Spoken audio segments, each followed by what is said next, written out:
શિવશક્તિ માર્કેટમાં આગની ઘટનાએ કાપડ બજારમાં ઘેરા પ્રત્યાઘાત સર્જાયા છે। વેપારના દુઃખમાં સહભાગી થઈને તેમને મદદરૂપ થવા સાથોસાથ હોળીના કાર્યક્રમ નહીં કરવા અને કાર્યક્રમના ખર્ચના નાણાં પીડિત વેપારીઓ માટે એકત્ર કરાઈ રહેલા ફંડમાં આપવા વ્યાપક તબક્કે અપીલ થઈ હતી। જોકે સંવેદના જ મરી પરવારી હોય એ રીતે કેટલાક સ્થળોએ અમુક સંસ્થા દ્વારા હોળીની ઉજવણીના કાર્યક્રમોનું આયોજન કરાતા નારાજગી ફેલાઈ છે। રવિવારે ફાગોત્સવની ઉજવણીના નામે ફક્ત અશ્લીલતા દર્શાવતો એકથી વધુ વિડીયો વાયરલ થતાં કાપડ બજારના વેપારીઓ ભારે વ્યથિત થયા છે। સોશિયલ મીડિયામાં પણ આવી હરકતો સામે ભારે રોષ ઠાલવતી કમેન્ટ્સ જોવા મળી રહી છે। વિડીયો પૈકી સૌથી વધુ ચર્ચાના કેન્દ્રમાં રહેલા એકમાં ફાગ ગીત પર ડાન્સ કરતી મહિલા બીભત્સ ઇશારા કરતી દેખાય છે। એક વ્યક્તિ સાથે ડાન્સ કરતા આ મહિલા તેના ખોળામાં પણ બેસી જાય છે।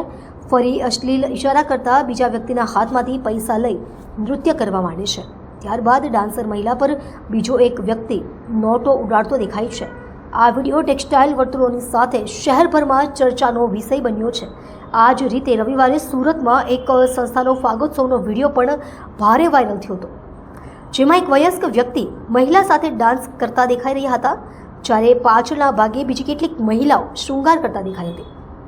આજે રવિવારના દિવસે પણ વાયરલ વિડીયોને લઈ કાપડ વેપારીઓ એકબીજાને કોલ કરવા માંડ્યા હતા।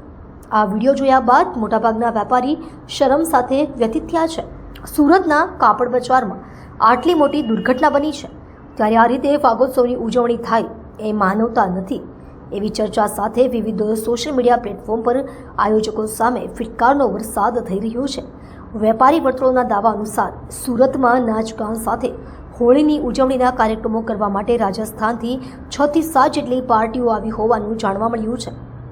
આ વાયરલ વિડીયો બાબતે પોલીસે જણાવ્યું હતું કે વાયરલ વિડીયોને લઈ તપાસ શરૂ કરવામાં આવી છે।